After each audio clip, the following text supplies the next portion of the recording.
Hindi ko naman 'to pinopromote talaga na positive kasi binili ko 'to, eh. May rights ako na magsabi ng negative experience at positive experience. Alright, may dumating na naman sa atin na parcel mga preng, and this is not kind of a device that I'm always use. This is, syempre, kailangan natin maging, lalong-lalo na kapag lumalabas tayo, kailangan natin maganda yung maamoy ng mga tao. Pero hindi ito perfume mga preng. So, ito yung ilang buwan, in almost years ko na siyang ginagamit sa aking underarm. Yup.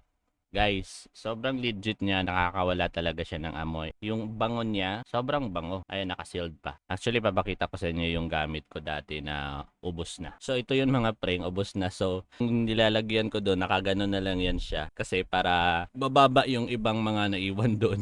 At magagamit ko pa. Kasi nga, naubusan na ako. So, bumili na ako ng hindi lang isa, hindi lang dalawa, kundi tatlong underarm deodorant.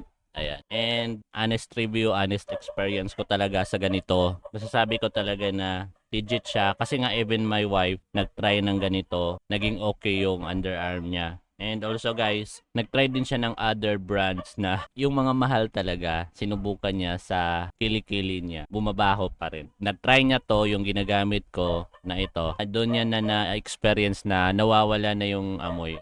Yung una-una, okay pa naman yung sa isang products na ginagamit niya dati. Pero sa patagalan, ito talaga matagal talagang babaho yung underarm mo sa ganitong product. So, sa akin, recommended ko siya kasi gamit ko na siya. Honest experience ko to. Sobrang legit niya sa kilikili ko. Sa akin, legit siya. Ewan ko lang sa inyo. Pero pwede nyong subukan kasi hindi talaga nagbabaho yung kilikili ko dito. And take note ha, parati akong nasa field. Always akong pawisan. Ito lang yung gamit ko. Tsaka perfume sa katawan. Pero sa underarm, ito lang talaga yung gamit ko. And whole day, sobrang ganda. Sobrang worth it. So marami din namang reviews dyan na makikita mo na effective din sa kanila. And also sa akin, sobrang effective din. So sa mga naghahanap mga preng, check nyo, try nyo. Hindi ko naman to pinopromote talaga na positive kasi binili ko to, eh. May rights ako na masabi ng negative experience at positive experience. Sa akin, sobrang effective niya. Kaya nga tatlo na yung binili ko, 'di ba? To make it sure na hindi ako maubusan. Pero sa depende na din yan sa katawan nyo kung effective ba siya